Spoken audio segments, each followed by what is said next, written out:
Silver Creek, Montana Territory, 1872. The summer heat pressed down on Grace Porter like a heavy blanket as she stood alone in the small white church, clutching her 6-month-old daughter to her chest. Her wedding dress, a simple cream affair with lace trim she had sewn by hand, now felt like a costume from someone else's life. 21 years old, and already life had dealt her more sorrow than many faced in a lifetime. "He is not coming back, Miss Porter," Reverend Miller said gently, closing his Bible with a soft thud that echoed through the empty church. "Perhaps it is time to consider that Frederick has made his choice." Grace shifted little Emma in her arms, the baby's wisps of blonde hair, just like her own, catching the colored lights streaming through the stained glass windows. Her cheeks burned with humiliation. All of Silver Creek had gathered to see her marry Frederick Wells, the banker's son who had promised to give her daughter a name. And all of Silver Creek had witnessed her shame when he failed to appear. "A man cannot be trusted to do what is right just because it is right," she whispered, her false belief solidifying into armor around her heart. "I should have known better than to believe his promises." Grace had weathered the frontier's hardships before, burying her parents after the fever 2 years prior, managing their small homestead alone, even facing the scandal of becoming an unwed mother when the traveling salesman who'd promised her the world disappeared with the spring thaw. She had survived it all, but standing abandoned at the altar, she felt a finality settling over her dreams. What she wanted was simple: security for her child, a chance to hold her head high in town again, a partner to help shoulder the endless work of frontier survival. What she truly needed, the love and belonging she secretly craved, seemed as distant as the eastern cities she'd never see. "I will manage on my own, Reverend. I always have." Grace straightened her shoulders, her blue eyes clear despite the unshed tears. The baby fussed against her, sensing her mother's distress. "Emma and I need no one." Thunder rumbled outside, echoing through the small church. The summer storm that had been threatening all morning had finally arrived, as if nature itself was marking her humiliation. "At least wait out the rain," Reverend Miller pleaded, but Grace was already moving toward the door, dignity the only possession she had left in abundance. The church doors burst open just as she reached them, bringing with them a gust of wind, the smell of rain-soaked earth, and a man Grace had never seen before. He stood framed in the doorway, water dripping from the brim of his hat onto a face too young and handsome for the weathered determination in his eyes. Tall and lean-muscled beneath a rain-darkened shirt and vest, he couldn't have been more than 25. His clean-shaven jaw clenched as he surveyed the scene before him. An empty church, a minister, and a woman in a wedding dress holding a child. "Pardon the interruption," the stranger said, removing his hat to reveal dark hair that curled slightly from the rain. "My horse threw a shoe about a mile back. I was hoping to wait out the storm." His eyes, a startling green beneath straight brows, took in Grace's wedding dress with a flicker of confusion. "You are most welcome," Reverend Miller said, relief evident in his voice. "Miss Porter was just leaving, but perhaps you both might stay until this downpour eases." "Porter?" The stranger's eyes narrowed slightly. "Would you be related to James Porter who had the homestead out by Eagle Creek?" Grace held Emma tighter. "He was my father." "The name's Preston Dawson," the stranger said, extending a hand before noticing her arms were full with the baby. He awkwardly withdrew it. "I rode with your father during the last cattle drive before he passed." He spoke highly of his daughter back home. The coincidence struck Grace as cruel. This handsome stranger appearing with memories of her father on the very day when she'd been abandoned at the altar. Thunder crashed outside, making little Emma whimper. "The storm is worsening," Reverend Miller observed nervously. "I must secure the church windows. Perhaps you two could." He gestured vaguely toward the front pew before hurrying away. Preston Dawson studied Grace with undisguised curiosity. "I don't mean to pry, Miss Porter, but it appears I've interrupted something important." "What you've interrupted, Mr. Dawson, is nothing but the end of a foolish dream," Grace replied, her voice steady despite the turmoil inside. The groom decided not to attend his own wedding. Preston's expression darkened. What kind of man would? He stopped himself, glancing at the baby in her arms. Understanding dawned in his eyes, but instead of the judgment Grace had come to expect, his gaze held something else: respect.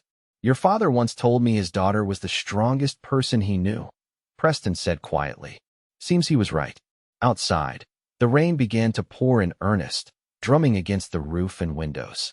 Emma started to cry in earnest, her little face reddening with effort. She's probably hungry, Grace said, embarrassment coloring her cheeks. I should take her home. In this? Preston gestured to the deluge outside. You'll both be soaked through before you're halfway there. How far is your place? 3 miles east, Grace admitted reluctantly. Preston ran a hand through his damp hair. My wagon's hitched outside. Once this lets up a bit, I could take you home. Least I could do for James Porter's daughter. Grace wanted to refuse. Accepting help from a strange man, even one who'd known her father, went against everything her experience had taught her. Men made promises they didn't keep. Men left when responsibilities mounted. Men were not to be relied upon, especially not handsome cowboys with kind eyes who appeared like apparitions on what should have been her wedding day. But Emma was hungry and fussing. The storm was worsening, and the thought of walking 3 miles in her wedding dress through mud and rain was more than she could bear after the day's humiliations. Thank you, Mr. Dawson, she said finally. That would be appreciated. The rain lessened an hour later, though dark clouds still threatened overhead. Preston Dawson helped Grace into his wagon with a careful courtesy that surprised her, making sure the canvas cover would protect her and Emma from any renewed downpour. I came to Silver Creek looking for work, he explained as they made their way along the muddy road. The Double R Ranch is hiring hands for the season. I've been working my way north from Texas. The Double R is only 2 miles past my homestead, Grace said, adjusting Emma, who had fallen asleep after nursing. My father used to do business with them. And you? Preston asked. How do you manage the homestead alone with a little one? The question wasn't intrusive as it might have been. There was genuine curiosity in his tone, respect rather than pity. I grow what I can, sell eggs and butter in town, Grace replied, surprised at her own candor. My father left the place free and clear. It's small, but it's ours. Preston nodded, his hands steady on the reins. A home of your own is worth more than gold out here. He glanced sideways at her. If you don't mind me saying, Miss Porter, that man who didn't show today is the biggest fool in Montana territory. Grace felt her cheeks warm. Frederick Wells decided the scandal of an unwed mother wasn't worth the benefits of acquiring my land, which is what he really wanted. She hadn't meant to be so blunt, but something about Preston Dawson made honesty feel safe. Then he's not just a fool but a coward, Preston said firmly. A real man stands by his commitments, especially to a child. The wagon hit a rut, and Preston's arm shot out instinctively to steady Grace and Emma. The brief contact, his arm across her shoulder, protective and strong, sent an unexpected warmth through her that had nothing to do with the humid summer air. There it is, Grace nodded toward the small cabin and barn that constituted her homestead. Smoke rose from the chimney where Mrs. Tolliver, her elderly neighbor who had agreed to watch the place during the wedding, had kept the fire going. Preston helped her down from the wagon, careful not to disturb the sleeping baby. As Grace's feet touched the muddy ground, reality seemed to settle back around her shoulders. She was still an unwed mother with a homestead to run, still abandoned by a man she'd foolishly trusted, still alone in a world that judged women harshly for such circumstances. Thank you for the ride, Mr. Dawson, she said formally, stepping back. I wish you luck at the Double R. Preston replaced his hat, studying her with those intent green eyes. Miss Porter, I wonder if I might make a proposition. Grace stiffened, her false belief surging forward. Here it was, the real reason for his kindness. Seeing her expression, Preston quickly added, not that kind of proposition. I need work, and from the look of your place, you could use an extra hand. He gestured toward the sagging fence and the untilled portion of her garden. I could help with repairs, break that new ground for fall planting. In exchange for meals and a place to sleep in your barn until I hear from the Double R. Every instinct warned Grace to refuse. And yet, she needed the help desperately. Winter would come all too soon, and the work of preparing was overwhelming for one person with a baby to care for. You knew my father, she said slowly. I did. He was a good man who treated me fair when others didn't. He talked about getting home to his daughter almost every night around the campfire. Emma stirred in Grace's arms, her tiny face scrunching as she prepared to wake and demand attention. 1 week, Grace decided suddenly. You can stay 1 week, help with the fence and garden. Then you go to the double, or whether they've sent word or not. Preston smiled, and the simple expression transformed his serious face. Yes, ma'am. You won't regret it. But as he led his horse toward the barn, Grace already wondered if she would. Preston proved to be a man of his word. By sunset, he had repaired the worst section of fence, chopped enough firewood for a week, and even managed to fix the leaking roof over the porch. All while Grace tended to Emma and prepared a simple supper of beans, cornbread, and the last of her preserved peaches. Your father taught you well, Preston commented over supper, watching as Grace efficiently balanced eating with tending to Emma. Not many women could manage all this alone. Not many have to, Grace replied, then felt ashamed of her bitterness. I'm sorry. You've been nothing but helpful today. No apology needed. It's not right what happened to you. Preston's directness was refreshing after months of sidelong glances and whispered judgments from townsfolk. But that little one there is lucky to have a mother like you. Emma, lying on a blanket beside the table, gurgled and kicked her feet as if in agreement. What about you, Mr. Dawson? Do you have family somewhere? A shadow passed over Preston's face. Lost my parents in the war. My brother and I worked our way west afterward. He's got a place down in Colorado now. He paused. And it's Preston, if you don't mind. Mr. Dawson makes me feel like I should be looking over my shoulder for my father. That night, listening to the occasional sounds from the barn where Preston had made himself comfortable in the hayloft, Grace felt something she hadn't experienced in months: safety. The knowledge that someone strong and capable was nearby, someone who had known her father and treated her with respect rather than judgment. It was a dangerous feeling. Safety led to trust, and trust led to vulnerability. Grace reminded herself firmly that Preston Dawson would be gone in a week, off to the Double R, and then wherever the trail led him next. Cowboys didn't settle, and she had no business letting his presence affect her so strongly. But when Emma woke crying at midnight with fever and chills, it was Preston who heard Grace's distress through the cabin walls and came running. Preston who rode through the darkness to fetch the doctor from town. Preston who sat up with her through the long night, his steady presence a comfort as the doctor diagnosed a common ear infection and left medicine that slowly eased Emma's pain. As dawn broke, with Emma finally sleeping peacefully, Grace found herself sitting beside Preston on the porch steps, exhaustion and relief making her guard lower than it should have been. Thank you, she said simply. I don't know what I would have done if, but you do. Preston interrupted gently. You would have found a way. You're stronger than you give yourself credit for, Grace Porter. It was the first time he'd used her given name, and something about the way he said it, with such certainty and admiration, made her heart twist painfully in her chest. Not strong enough to avoid being fooled by Frederick Wells, she countered. Not strong enough to protect Emma from scandal.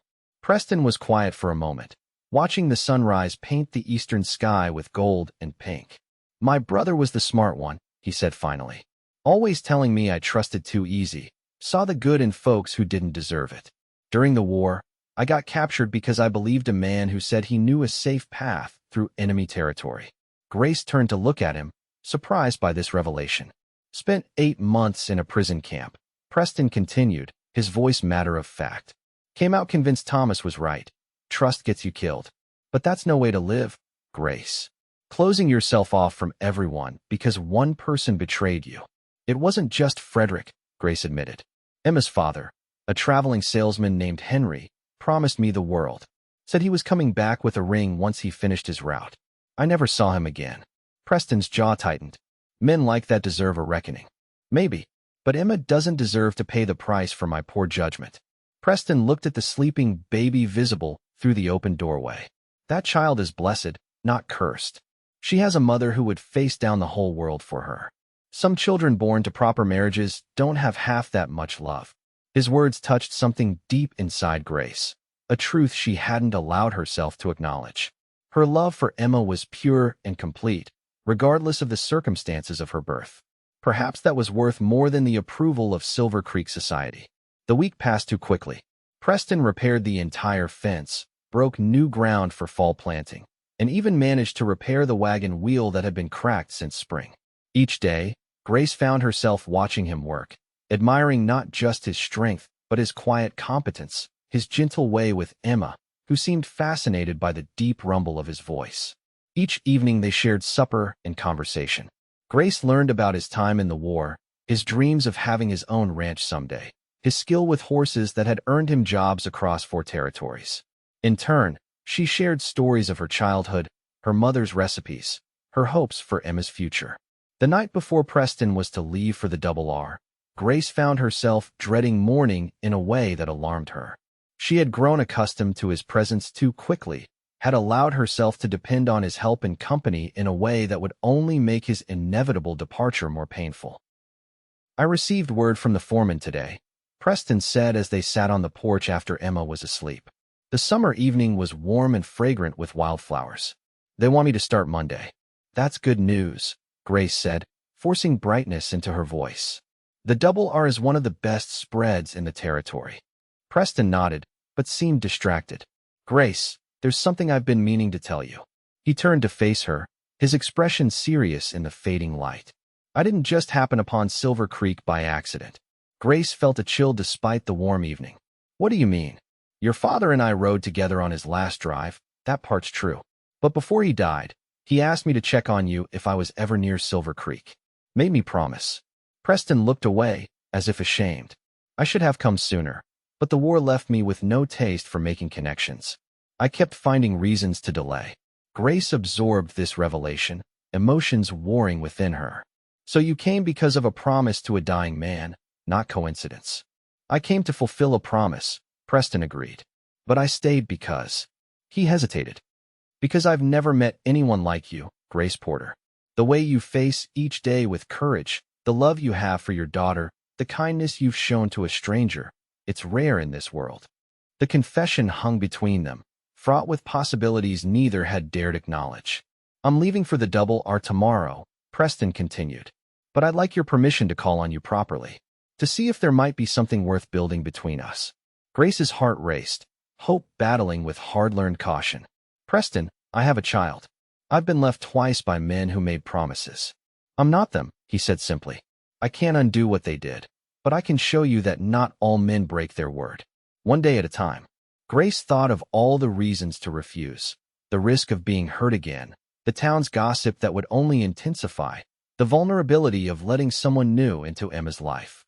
But she also thought of Preston riding through the night for the doctor, of his steady hands repairing her home, of the respect in his eyes when he looked at her. Not pity, not judgment, but genuine admiration. "One day at a time," she agreed softly. The months that followed brought changes to the Porter homestead. Preston rode over every Sunday, his one day off from the Double R, bringing small gifts, a carved wooden rattle for Emma, seeds for Grace's garden, books to read during the long winter evenings. Each visit strengthened the bond between them, built on shared work, quiet conversations, and the gradual dismantling of Grace's protective walls. By December, Emma was crawling and saying her first words.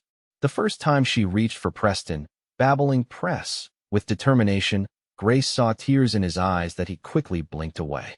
"She has good taste in men," Grace teased, watching as Preston lifted Emma high in the air, making her squeal with delight. "Better than her mother did, anyway," Preston replied with a grin that faded as he realized what he'd said. "I'm sorry, that was thoughtless." But Grace laughed, surprising herself. "It's true enough. And maybe her mother's judgment is improving." That night, with snow falling gently outside and Emma asleep in her cradle, Preston took Grace's hand across the kitchen table. "I've saved almost enough for a down payment on the old Wilson place," he said. "It's small, but the land is good. The Double R has offered me a permanent position as foreman starting in spring." Grace's heart quickened. "You're staying in Silver Creek?" "I'm staying wherever you and Emma are," Preston said simply. "If you'll have me." Their first kiss, beside the warmth of the cook stove with snow tapping gently against the windows, was everything Grace had stopped believing was possible: tender, respectful, and filled with promise. But their growing happiness attracted attention. By early February, rumors circulated through town that Preston Dawson was taking up with that Porter woman and her bastard child. The whispers reached the owners of the Double R, staunch supporters of the church and pillars of local society. "They're threatening to rescind the foreman offer," Preston admitted one evening, his expression troubled. "Old man Randall says it reflects poorly on the ranch to have a foreman consorting with a fallen woman." Grace felt sick with guilt. Preston, your future is with you and Emma, he interrupted firmly. If the double R can't see your worth, then I don't want to work for them. But the Wilson place, we'll find another way. That night after Preston left, Grace wept for the first time since being abandoned at the altar. She had allowed herself to believe in a future with this good man, only to become the very thing that destroyed his dreams. The frontier had no mercy for those who defied its strict moral codes, especially women who bore children out of wedlock. The next Sunday, Preston didn't come, or the Sunday after. Grace told herself it was for the best, that he had finally recognized the cost of loving her and Emma, that he had chosen the sensible path of protecting his reputation and future. March arrived with melting snow and mud that made the road to town nearly impassable. Grace hadn't been to Silver Creek in weeks, isolating herself from the whispers and stares. Emma, now almost a year old, asked for press, with increasing confusion, breaking Grace's heart anew each time. Then one Wednesday afternoon, as Grace was hanging laundry while Emma napped, the sound of hoofbeats made her turn toward the road. Two riders approached, Preston and a well-dressed man she didn't recognize. Grace's heart thundered in her chest as Preston dismounted and approached, his expression unreadable. "Grace Porter," he said formally. "This is Judge Hamilton from Helena." The older man tipped his hat. "Miss Porter." Grace clutched a damp sheet, confusion and fear warring within her. "What is this about?" Preston took a deep breath. "I've been away because I had to go to Helena, to find Judge Hamilton and bring him back here. I still don't understand." Preston's serious expression softened slightly. "I've spent the last 3 weeks tracking down Henry Miller." Grace gasped. "Emma's father? How did you?" "Your father told me his name before he died. Said he'd find the man who dishonored his daughter if it was the last thing he did." Preston's jaw tightened. "I finished what he started." Judge Hamilton cleared his throat. "Mr. Miller has signed a legal affidavit acknowledging paternity and relinquishing all parental rights to the child Emma Porter." He held out an official-looking document. "This removes any legal cloud over the child's status and allows for her adoption by any future husband you might take." Grace's hands trembled as she accepted the paper. "I don't know what to say." "There's more," Preston said, his voice gentling. "Henry Miller was married when he met you. He's facing charges of bigamy in 3 territories. He paused. "The story's in all the papers. The whole territory knows you were deceived, Grace. You weren't fallen, you were wronged." Tears filled Grace's eyes as the implications sank in. Emma would no longer bear the legal taint of illegitimacy. Her own reputation as a fallen woman was transforming into that of an innocent victim of a predatory con man. "You did this for us," she whispered. "I did it because it was right," Preston corrected, "and because I love you both." It was the first time he had spoken the words, and they hung in the spring air like a promise. Judge Hamilton discreetly wandered toward the barn, giving them privacy. "What about the double R?" Grace asked. "The foreman position?" Preston smiled, the warmth reaching his eyes. "Old man Randall sent word yesterday. Seems the story of how I tracked down a notorious bigamist to protect the honor of James Porter's daughter has made me something of a local hero. The position is still mine if I want it. And the Wilson place?" "Ours if we want it," Preston said, stepping closer and taking her hands. "But only if you'll marry me, Grace Porter. Not because of what anyone in town thinks, but because I want to spend my life with you and Emma. Because I want us to be a family." Grace thought of all she had believed about frontier life and love, that it was safer to be alone, that men couldn't be trusted, that her mistakes had forever marked her and Emma as unworthy. She thought of how Preston had systematically proven each of those beliefs wrong through his actions, his persistence, his integrity. "Yes," she said, her voice stronger than she expected. "Yes, I will marry you." Preston's smile was brighter than the spring sunshine as he pulled her into his arms. "I promise you'll never regret it." And as his lips met hers, sealing a vow more binding than any she'd almost exchanged in that church months ago, Grace Porter believed him with her whole heart. 2 months later, Grace stood once more in Silver Creek's small white church, wearing a new dress of pale blue that matched her eyes. But this time, instead of shame and abandonment, she found herself surrounded by well-wishers, neighbors who had reconsidered their harsh judgments, ranch hands from the double R who respected their new foreman, even Mrs. Tolliver dabbing proud tears from her wrinkled cheeks. Emma, dressed in white with a ribbon in her blonde curls, squirmed happily in Judge Hamilton's arms as he prepared to give the bride away in place of her father. And waiting at the altar stood Preston Dawson, his green eyes never leaving Grace's face as she walked toward him, his expression one of absolute certainty and love. "Dearly beloved," Reverend Miller began, his voice carrying through the church that now held no painful memories, only the promise of new beginnings.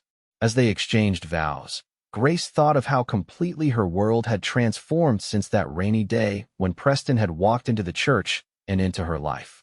She had believed herself abandoned and unworthy. Now she stood tall as a respected wife and mother. She had thought the frontier too harsh a place for true happiness. Now she recognized that its very challenges had forged a love stronger than any she could have found in gentler surroundings. "I now pronounce you man and wife," Reverend Miller declared. "What God has joined together, let no man put asunder." Preston kissed her with a tenderness that promised a lifetime of such moments, then turned to take Emma from Judge Hamilton. The three of them walked back down the aisle together, not as a woman who had been left at the altar with a baby, but as a family united by choice, courage, and love that had proven stronger than frontier hardship or social judgment. That evening, standing on the porch of their new home on the Wilson place, with Emma asleep inside and the Montana sunset painting the sky in brilliant hues, Preston wrapped his arms around Grace from behind. "Happy, Mrs. Dawson," he murmured against her hair. Grace leaned back against her husband's strong chest, feeling the steady beat of his heart. "More than I ever believed possible," she answered truthfully. The homestead stretched before them, their land, their future, their life together. Where once Grace had seen only endless work and lonely survival, she now saw possibility, partnership, and the family she and Emma had found against all odds. The frontier hadn't changed. It was still demanding, still dangerous, still unforgiving of weakness. But Grace had changed. She had learned that true strength wasn't found in isolation, but in the courage to love and be loved, even knowing the risks. "Emma asked me today if you're her papa now," Grace said softly. Preston's arms tightened around her. "What did you tell her?"